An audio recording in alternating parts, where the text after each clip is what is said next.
Écoutez, bonjour à toutes et à tous. Donc, je suis Marion Guillou. Il se trouve que j'ai présidé l'INRA pendant 8 ans,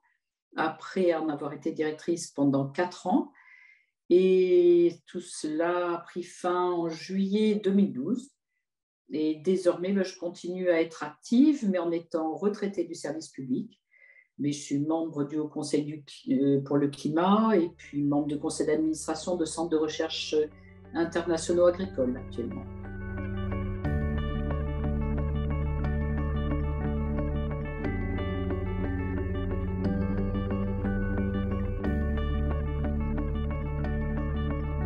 J'ai connu les départements successifs sous leurs dénominations variées de l'INRA,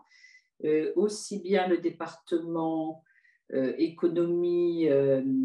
ESR à l'époque, puis qui s'est appelé SAE2, puisqu'on a changé de nom pendant que j'étais active au sein de l'INRA, et puis qui s'appelle maintenant Écosociaux. Et de la même manière que, ou en parallèle, du département SAD, parce qu'il est difficile à l'INRA de dissocier totalement l'histoire des sciences économiques, l'histoire des sciences sociales, et les deux départements que je viens de citer, qui ont eu plusieurs avatars, mais qui ont toujours été actifs et chacun avec leur positionnement un peu spécifique.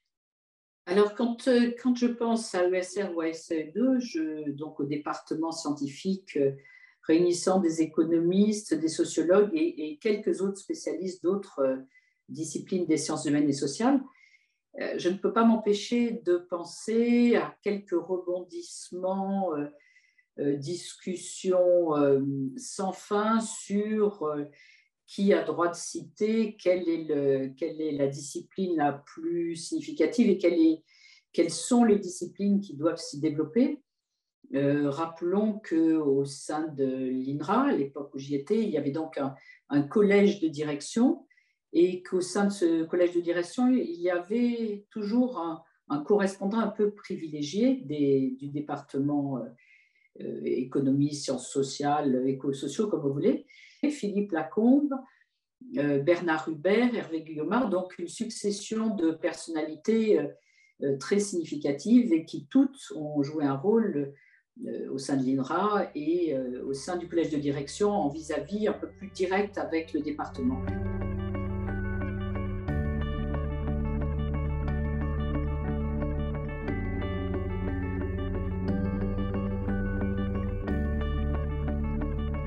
J'avais envie de partager un message avec vous. C'est plus qu'une anecdote. C'est le message qui est lié à la pratique des prospectives, c'est-à-dire ces exercices que les scientifiques pensent, animent, conduisent, et, et en fait, ils les conduisent en se mettant à risque d'une certaine manière à titre personnel dans leur posture de scientifique, puisque faire une prospective, ça n'est évidemment pas seulement mettre en place un modèle quantitatif ou un exercice extrêmement académique, révisable par les pairs. Et je prends l'exemple de la prospective PAC 2013. La prospective PAC 2013, elle a été conduite à l'époque par Hervé Guillaumard et Chantal Lemouel, avec pas mal de collègues, puisque je crois qu'il y a plus d'une centaine de scientifiques qui se sont impliqués d'une manière ou d'une autre dans l'exercice. Elle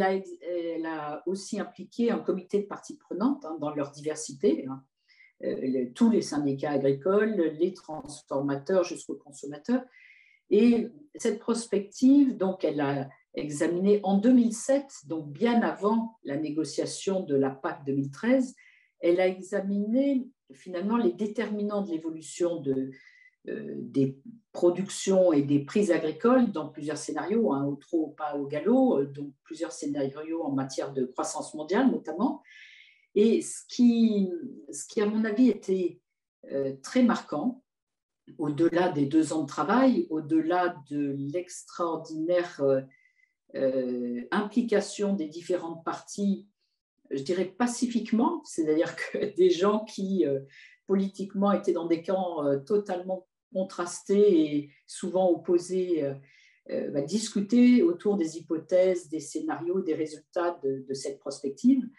Ce qui m'a vraiment impressionné, c'est la séance de restitution en présence du ministre de l'époque, Michel Barnier, ministre de l'Agriculture et de l'Alimentation,